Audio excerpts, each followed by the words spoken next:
Whoa. Hey everyone, so welcome to my live. I don't know if anyone's gonna be here, anyone's gonna tune in. Sorry, my hair feels like a disaster.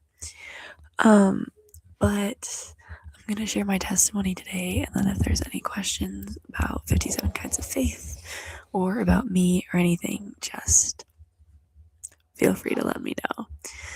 So, I want to start by sharing my testimony. I grew up in a Christian household and I, always followed the Lord and whatnot, but I didn't really know what that meant. Till I was probably about 11. I hit a point when I was like 9, 10, 11, where I was really kind of struggling with like that concept of kind of what do I believe? Because, like I grew up in this household, but I was like, well, why do I believe that? What is it that makes me believe that?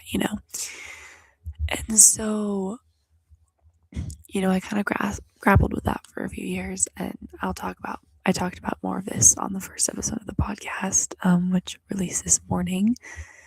And I also do want to apologize because it's not out on this platform yet, but it will be very soon. There were some technical difficulties, but it'll be out really soon, I promise, on YouTube. So, yeah, and I read these books that I talked about, and I had gotten XYZ and figured some things out.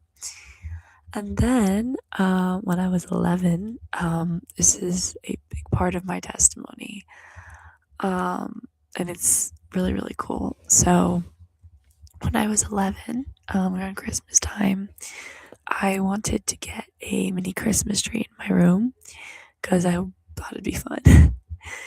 And I was decorating it one day and I put these lights on and the lights broke.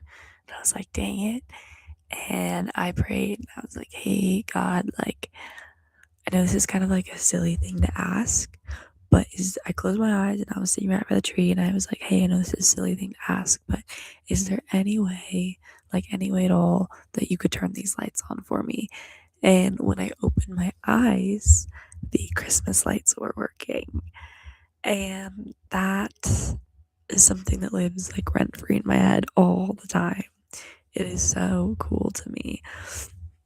So that's a big part of my testimony. It's not the reason, like, I think that I had a really good solid foundation in my faith originally, and that just really helped boost it. It was like that kind of final push I needed to kind of like really start growing in my faith. Sorry, my hair is really bothering me.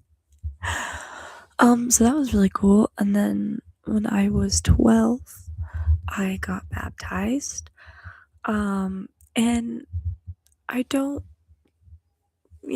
regret getting baptized when I did, but I almost wish I'd waited because I don't think I really grasped what it meant. And it wasn't insincere by any means.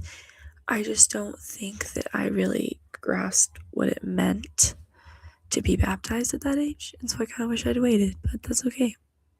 Because now I do, and I've already been baptized, and it's great. So I got baptized when I was 12, and then COVID, and that kind of just, we weren't going to church, and we weren't doing much, and it was just kind of really hard. And I've never felt like it took me a really long time until really only about a year ago where I really felt like I was growing in my faith, where I thought that I was actually actively pursuing God and trying to make a difference. And so, yeah. Sorry, I lost my entire train of thought. So, when after COVID and everything, we started going back to church and all the things. And then when I was 15 and a half, I really had to think about that. I got a job at a local coffee shop, and I had to work Saturday and Sunday mornings. And even though I wasn't actively really growing in my faith and pursuing anything in my faith. I um sorry, I'm so tired. I still didn't want to not go to church. Like there was something in me that felt like I needed to go to church, you know? And so I started going to this one church that does night services. And within a month, I became on the worship team.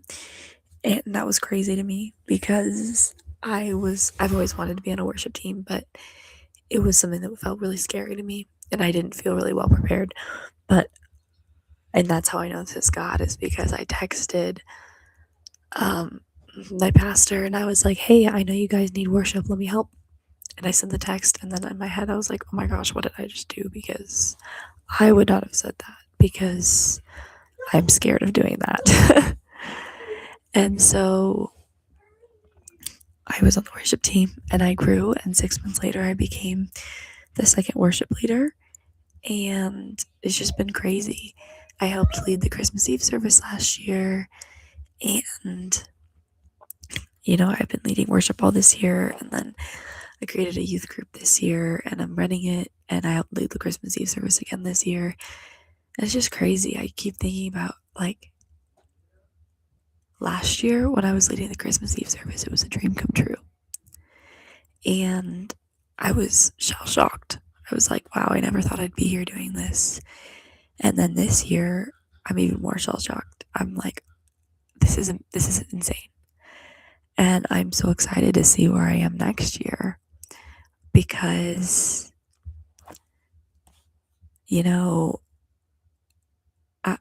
God's going to do amazing things in 2026. So, no one showed up, and that is totally fine. But I actually don't really have much more to say, so yeah, that's just my little testimony. Feel free to comment questions and whatnot, and yeah, that's all. God bless you guys.